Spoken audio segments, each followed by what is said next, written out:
Police अधीक्षक अमरोहा अमित कुमार आनंद द्वारा अपराध एवं अपराधियों के विरुद्ध चलाए जा रहे अभियान के क्रम में अपर पुलिस अधीक्षक अमरोहा अखिलेश भदौरिया के मार्गदर्शन में एवं क्षेत्राधिकारी धनौरा श्रीमती अंजलि कटारिया के निकट पर्यवेक्षण में थाना मंडी धनौरा पुलिस द्वारा पत्नी के अवैध संबंध के चलते पति की हत्या की घटना का 2 घंटे के भीतर सफल अनावरण कर 2 अभियुक्तों को गिरफ्तार किया गया। आपको बता दें, दिनांक 14 जनवरी 2026 को समय करीब 7:49 पर डायल 112 द्वारा सूचना मिली कि नौगावा रेलवे फाटक से धनौरी की तरफ रेलवे ट्रैक पर एक व्यक्ति का शव पड़ा है। उक्त सूचना पर स्थानीय पुलिस खंबा निवास नंबर 16/23 पर पहुंचे तथा जांच की गई तो उक्त अज्ञात व्यक्ति के शव की पहचान टिंकू पुत्र हरनाम सिंह उम्र करीब 35 वर्षीय निवासी मोहम्मद अट्टा कस्बा व थाना मंडी धनौरा जनपद अमरोहा के रूप में हुई थी।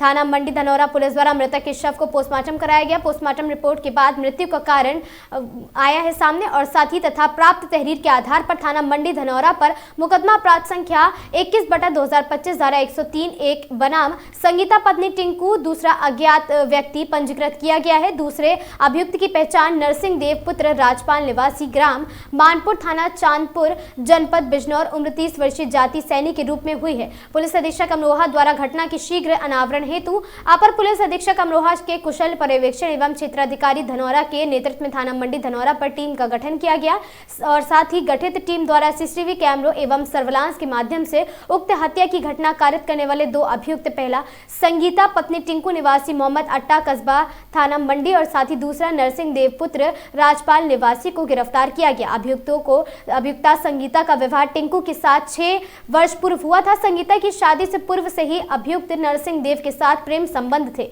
जो शादी के बाद भी कायम रहे। दिनांक 10 जनवरी 2026 को अभियुक्त नरसिंह देव उपरोक्त संगीता से मिलने इसके घर आया था जिसका अन्य परिवारजनों को पता चल गया, जिसके बाद अभियुक्त नरसिंह देव उपरोक्त दिनांक 13 से 14 जनवरी 2026 को योजनाबद्ध तरीके से टिंकू को शराब पिलाकर रेलवे ट्रैक पर ले गया तथा नशा अधिक होने के कारण टिंकू गिर गया, जिसके बाद अभियुक्त ने टिंकू के गले पर पैर रखा और खड़ा हो गया और साथ ही सिर पर बंधे लाल कपड़े से गला घोंटकर टिंकू की हत्या कर दी थी और शव को रेलवे ट्रैक पर छोड़कर चला गया था जिससे किसी को भी हत्या का शक न हो।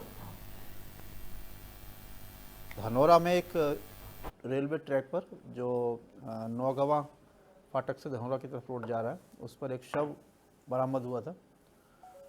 उसकी पहचान एक टिंकू पुत्र हरनाम निवासी अट्टा कस्बा इसके रूप में हुई थी। इसको सबको पोस्टमार्टम के लिए भिजवाया गया था। पोस्टमार्टम में इस व्यक्ति की मृत्यु स्ट्रैंगुलेशन मतलब गला दबाने के कारण इसकी हत्या की गई थी। इसमें गहराई से छानबीन की गई और इसमें एक अभियोग पंजीकृत किया गया। इसमें इसके घर वालों को इसकी पत्नी पर उनको शक था कि इसकी पत्नी ने किसी माध्यम से इसकी हत्या करवाई है। इसमें गहराई से जब जानकारी और छानबीन की गई तो मृतक टिंकू, इसकी पत्नी जिसका नाम संगीता है, वो उसका शादी से पूर्व से ही एक नरसिंह देव पुत्र राजपाल निवासी मानपुर चांदपुर, इसके साथ इनका पूर्व से ही कुछ प्रेम संबंध था और वो लगातार इसी के साथ वो संपर्क में थी। और कुछ दिन पहले ये व्यक्ति जो इसमें अभियुक्त है इसके घर भी आया था और इसी को लेके इनकी आपस में कुछ कशीदगी थी और इन्हें योजनाबद्ध तरीके से इसकी पत्नी ने अपने प्रेमी के साथ इस घटना को अंजाम दिया। इन्होंने जो मृतक है पहले उसको शराब पिलाई और इसको ट्रैक पर ले गए और वहाँ इन्होंने उसका गला दबाया। इसके पास एक लाल गमछा था जिससे उसका गला घोंट के इन्होंने वहीं हत्या कर दी और बॉडी वहीं ट्रैक पर छोड़ दी जिससे कि ये दुर्घटना प्रतीत हो। परंतु पुलिस के द्वारा इसमें बहुत ही मुस्तैदी से और तेज़ी से काम किया गया और घटना का सही अनावरण किया गया है और जिसमें अभियुक्त इसकी पत्नी संगीता और नरसिंह ये दोनों ही गिरफ्तार हुए हैं। वो कपड़ा जो अंगोछा बरामद किया गया है और इनका चालान किया जा रहा है। अच्छा सर, ये बताइए इनकी शादी कब हुई थी? इसकी शादी 6 वर्ष पूर्व हुई थी और ये इस के साथ इसका संपर्क 10-11 वर्ष पुराना है। अच्छा, कोई बच्चे भी हैं इसके? इसके दो इसके बच्चे भी हैं महिला के। क्या इससे पहले भी कभी उसके पति को कभी धमकी दी गई थी? धमकी इत्यादि की बात तो नहीं आई, लेकिन ये उसके संपर्क में था और कुछ पैसे का भी लेन देन था इनका।